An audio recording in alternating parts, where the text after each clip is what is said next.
Seorang pemuda sesumbar ingin bertemu 10 hantu paling terkenal.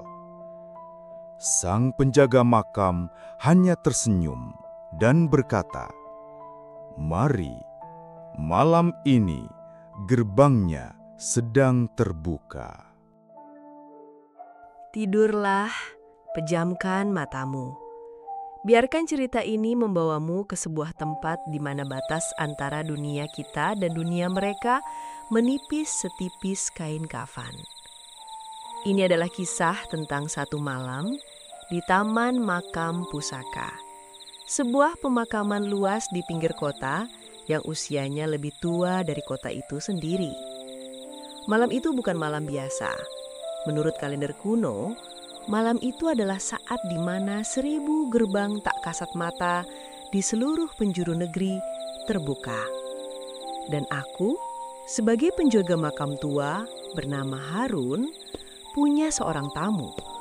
Seorang pemuda nekat bernama Rio yang ingin membuktikan kepada teman-temannya bahwa semua cerita hantu hanyalah bualan.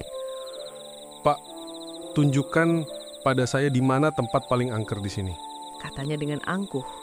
Senter di tangannya gemetar menantang kegelapan. Aku hanya tersenyum tipis. Angker itu bukan tempat, Nak. Angker itu waktu. Dan waktunya adalah sekarang. Mari, akan kuantar kau berkeliling. Gerbang pertama, Tawa di Pucuk, Kamboja. Kami baru berjalan beberapa langkah dari pos jagaku ketika suara itu datang. Tawa wanita yang melengking tinggi datang dari arah pohon Kamboja tua. Rio menyorotkan senternya, tapi tak ada siapa-siapa. hanya suara jangkrik kan, Pak? Tanyanya, suaranya tak siyakin tadi. Aku menunjuk ke atas dengan daguku. Di sana satu dahan, sesosok bayangan putih dengan rambut tergerai panjang hingga menyentuh tanah sedang berayun pelan. Itu kuntilanak, sang penyambut tamu. Jangan ditatap matanya. Bisiku. Dia hanya menyapa. Gerbang kedua dan ketiga, perdebatan di persimpangan. Kami tiba di persimpangan jalan setapak yang membelah area makam Islam dan Kristen. Di satu sisi, sesosok gumpalan putih kaku berdiri tegak tak bergerak. Ia hanya diam seolah menunggu jemputan yang tak pernah datang. Itulah pocong, arwah yang tersesat dalam balutannya sendiri.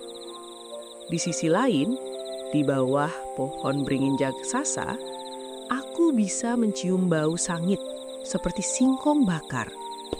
Aku menarik lengan Rio. "Jangan lihat ke atas pohon itu," Kataku. Penghuninya, sang genderuwo, tidak suka ditantang di wilayahnya. Rio menelan ludah, mulai mengerti bahwa ini bukan main-main.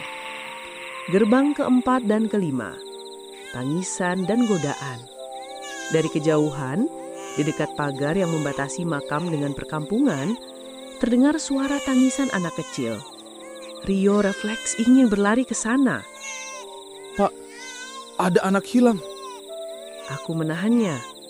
Itu bukan anak yang perlu ditolong, Nak. Itu pancingan dari Wewe Gombel. Ia mencari teman untuk anak-anak yang sudah ia ambil. Saat kami berbalik, di bawah remang bulan, seorang wanita luar biasa cantik berdiri di dekat sebuah makam marmer. Ia tersenyum, melambaikan tangan, punggungnya menghadap kami. "Cantik ya, Pak?" Gumam Rio. "Jangan sampai kau lihat bagian depannya atau punggungnya yang berlubang. Dia adalah sundel bolong, penyesalan yang diberi rupa."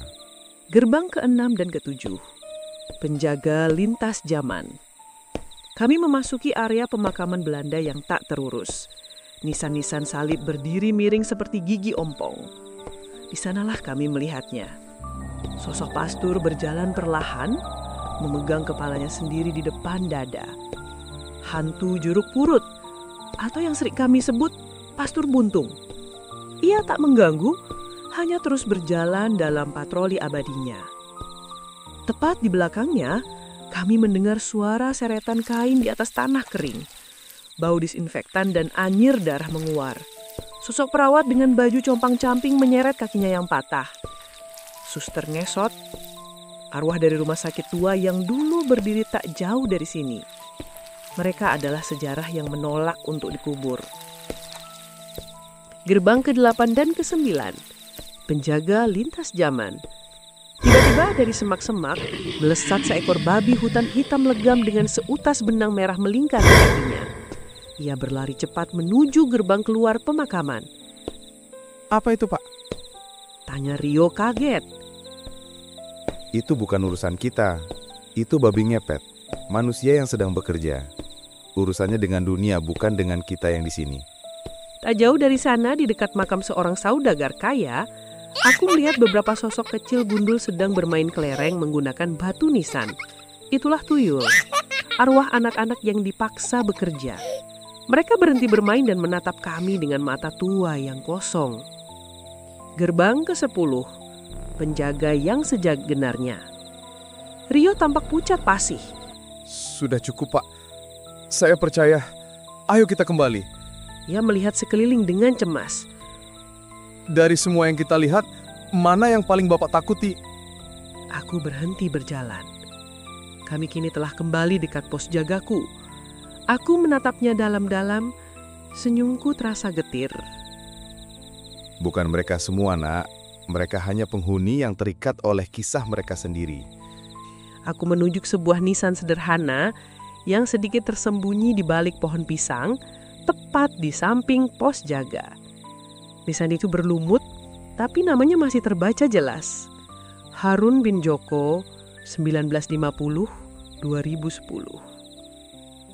Yang paling misterius, Lanjutku. ya adalah hantu ke-10. Arwah penasaran yang begitu mencintai pekerjaannya hingga dia tak sadar kalau ia sudah tidak perlu bekerja lagi. Ia terus berjaga setiap malam, memastikan semua penghuni di sini tenang dan sesekali mengantar tamu pemberani sepertimu. Wajah Rio berubah dari takut menjadi tak percaya. Aku bisa melihat tubuhku mulai memudar seiring fajar yang akan datang. Makam itu bukan tempat yang menakutkan, Nak. Ia hanyalah sebuah perpustakaan raksasa yang berisi ribuan cerita yang telah usai. Dan beberapa penjaganya senang menceritakannya kembali. Sekarang tidurlah yang nyenyak. Cerita malam ini sudah selesai dan gerbang-gerbang itu sudah kembali tertutup. Sampai jumpa di mimpi berikutnya.